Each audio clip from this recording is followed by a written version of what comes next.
How women's perceive sex in general, though. All right, women use sex as power. Ever since they're young, you know, maybe ever since they start to become, we'll say, transitioning from being a child to being a teenager, young, we'll say very, very, very young adult, not really still a kid in my opinion, but starts to go through some changes to where she starts to become more of a sexual being. We'll say she's starting the process of becoming a sexual being, becoming a woman, right? Puberty, all that shit.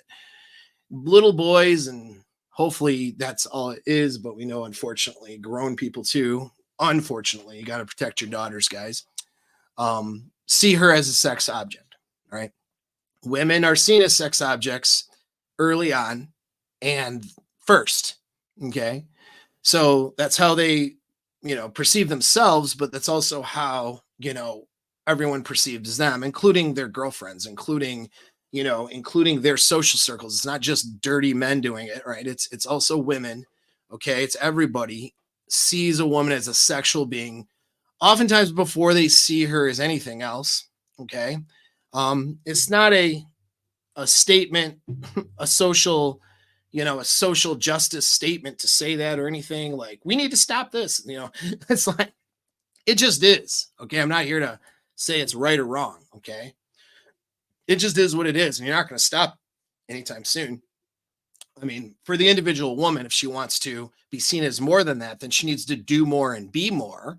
Right. I mean, these women who claim to be traditional conservative married Christians who are showing their bodies all over the internet, but they're baking cookies, right? That bullshit. That's clearly to collect simps and to simp hunt. I don't care. Show your shit, show your boobs, show your hot outfit baking cookies, but you're simp collecting on the internet, you're attention collecting, and it's not about, traditional, if you want, which is fine, but if you don't want to be seen as the hot, sexy person on the internet baking cookies, if you want to be seen as a serious, commentator on Christian and traditional values in marriage, for let's say, then you need to present yourself as a serious traditional commentator, right? At least most of the time. You're not going to be seen as that. When someone sees a picture of, somebody baking cookies with her tits out, they're going to see her as a pair of tits baking cookies. All right.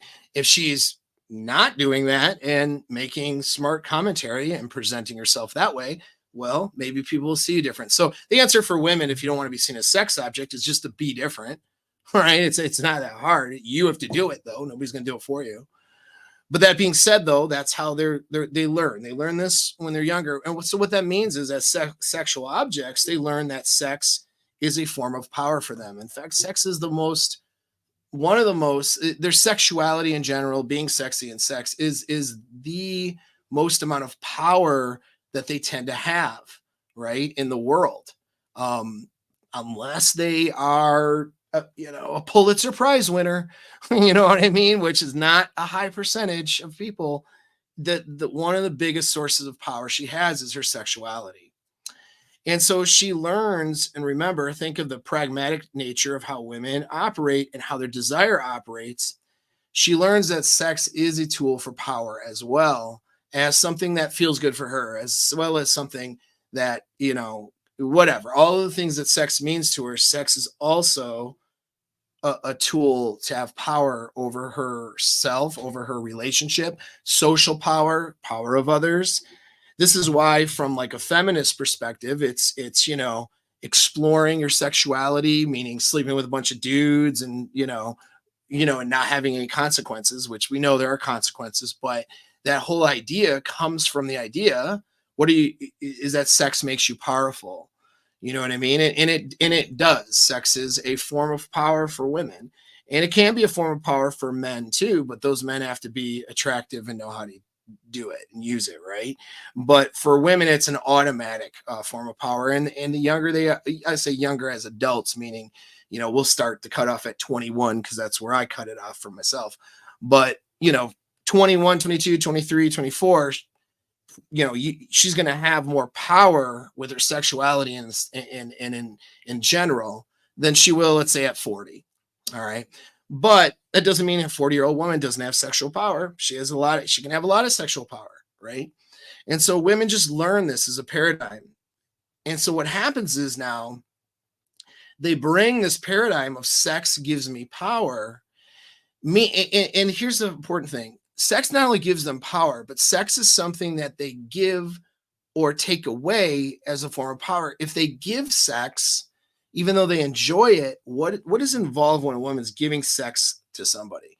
Even if she has a lot of orgasms and enjoys it, she's not banging. She's not the one doing the fucking. She is being fucked, okay? Generally speaking, by the guy. We'll talk heterosexual, right?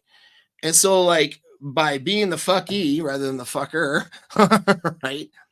She feels like it's not necessarily true, but there's a mammalian brain reaction and a belief system based on, being sexualized since she was young, as all women are.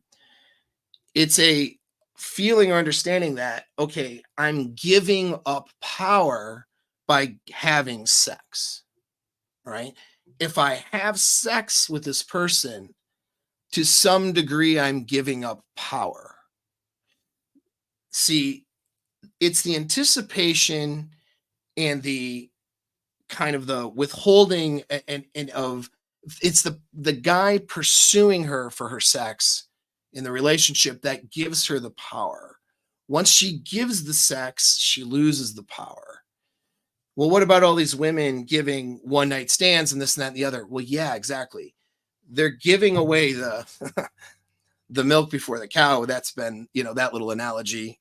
And it's true, they are losing power with that, which is silly and problematic, isn't it? For a lot of women to just, if they're giving themselves up to just any guy they feel like it. But see, there's a sense though that they're getting, first of all, remember, see, we get into complexities when we go past Brafalt's law and the universal law of sexual selection for women, right? And with power, we get into complexity. She can have power by giving it up to a bunch of guys too, because she gets social attention and more sexual attention that way.